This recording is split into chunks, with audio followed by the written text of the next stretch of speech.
So we're close to 4 o'clock now, which is usually when I do my last video of the day. The Pakistan Prime Minister, Prime Minister Shahbaz Sharif, has just issued a post where he says, diplomatic efforts for peaceful settlement of the ongoing war in the Middle East are progressing steadily, strongly, and powerfully, with the potential to lead to substantive results in near future. To allow diplomacy to run its course, I earnestly request President Trump to extend the deadline for 2 weeks. Pakistan, in all sincerity, requests the Iranian brothers to open the Strait of Hormuz for a corresponding period of 2 weeks as a goodwill gesture.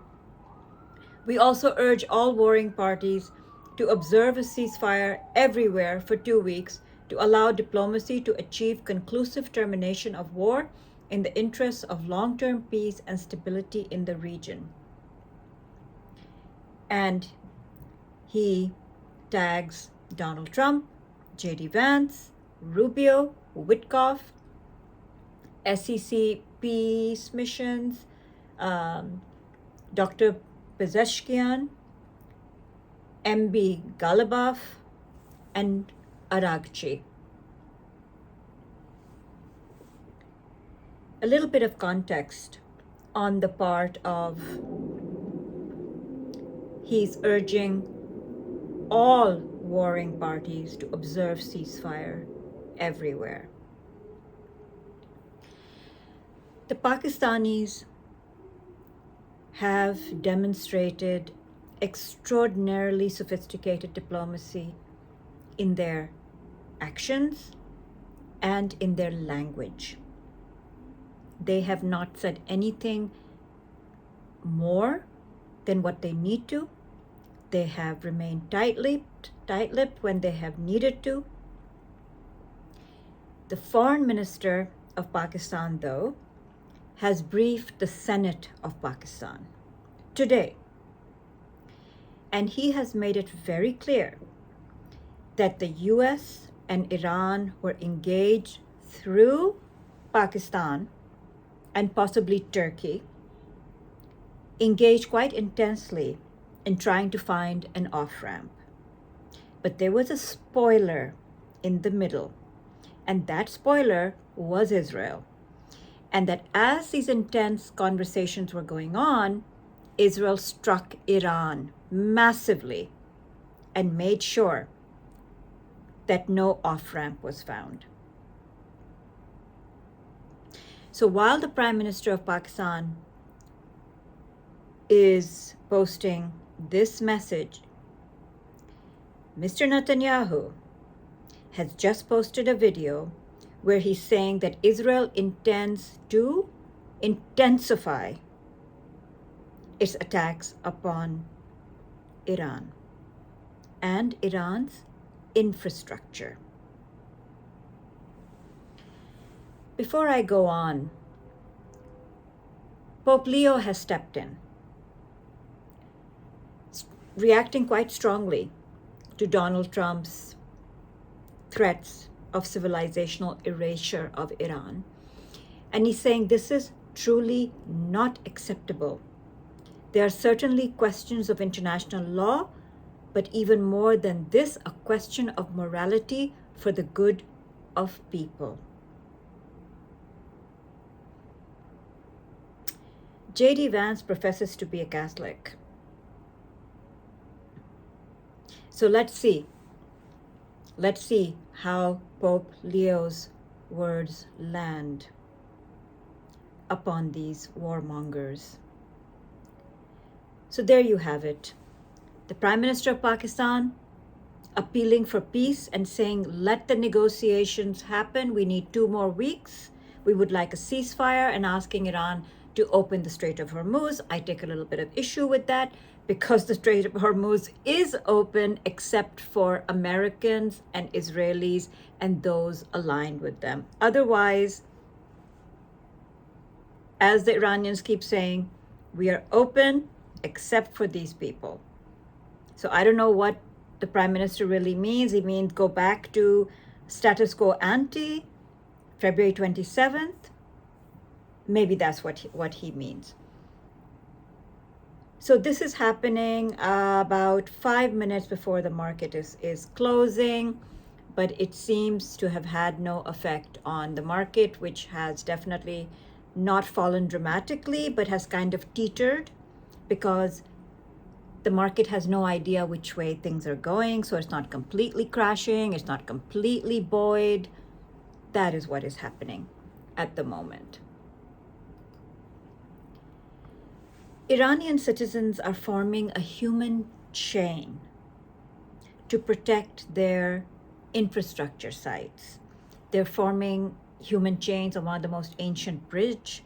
They're forming a human chain around the Bushehr nuclear site. They're forming a human chains around what they think could be struck. It takes a lot of bravery to be out there with your children, forming a human chain, knowing that there is literally a barbaric force that does not care and considers you and your children to just be worthy of death and has pronounced you Amalek. Takes a lot of courage. But as I was saying to someone today, when people are fighting for their land and for their homes, they will not back down, and they will show enormous courage. They will say, we would rather die than let you have our homes and our land and occupy our communities. We saw that in Minneapolis. We saw the brave people of Minneapolis come out day after day, night after night, in freezing temperatures to occupy their streets and not let the ICE goons win. 2 of them lost their lives fighting to protect their homes and their communities. So we've seen that in America as well, that when people are fighting for their own homes, their communities, their land, they will not back down and they will show enormous courage. So we see human chains forming to protect their infrastructure, their communities, their lives. The IDF is saying, oopsie, we didn't mean to strike a synagogue because, we never hit religious sites. We were trying to actually save human lives. We never hit religious sites. Okay. Is that why you bombed hundreds of mosques across the Middle East? So that didn't go too well, as there are videos of holy texts scattered everywhere. Torahs just scattered in the wind as you've blown up one of the most revered synagogues.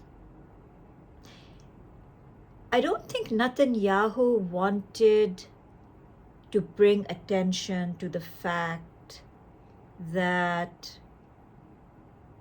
a Jewish population lives and worships in Iran. It's the second largest Jewish population in the Middle East after Israel. Almost 25 to 30,000 of them who live peacefully and worship as they wish. That is why there are 100 synagogues in Iran, 30 of them in Tehran, one of which, the most important and revered and cherished, Israel blew up today. So I cannot imagine Mr. Netanyahu wanted everyone to focus on the fact that Jews live in Iran and they have not rushed out of Iran and resettled in Israel. There have been many opportunities to do that, but they haven't. They consider Iran to be their home. They worship freely in Iran. No Iranian mullah has bombed synagogues in Iran. Never before have synagogues been bombed to smithereens in Iran, with holy texts scattered everywhere. But Israel has done it. Netanyahu, the Mongol horde, has done it. Bombed synagogues, bombed libraries, bombed schools, bombed universities. Just like the Mongol hordes. So, now the world has fully focused on the fact that 30,000 Jews live and worship in Iran and that there are 100 synagogues in Iran. I guess 99 now because Netanyahu has just devastated one of them.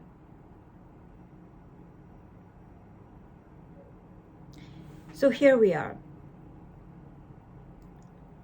4 p.m. Eastern.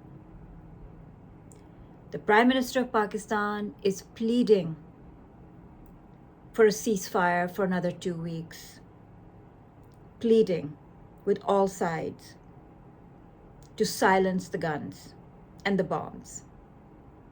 Meanwhile, we have Halaku Khan, Netanyahu, he of the Mongol horde, saying that he only intends to ramp up the strikes. We also find out from Axios' favorite stenographer that Netanyahu called Trump Sunday night and told him not to agree to a ceasefire. Get that? Netanyahu called Trump Sunday night and said, do not agree to a ceasefire. Trump on Monday started to spew fire and brimstone against Iran. And we all know what Trump was saying yesterday. They love being bombed. They're going to enjoy it. They're all animals. He doesn't care about war crimes. We all heard it. But the stenographer is telling us Netanyahu called him Sunday night.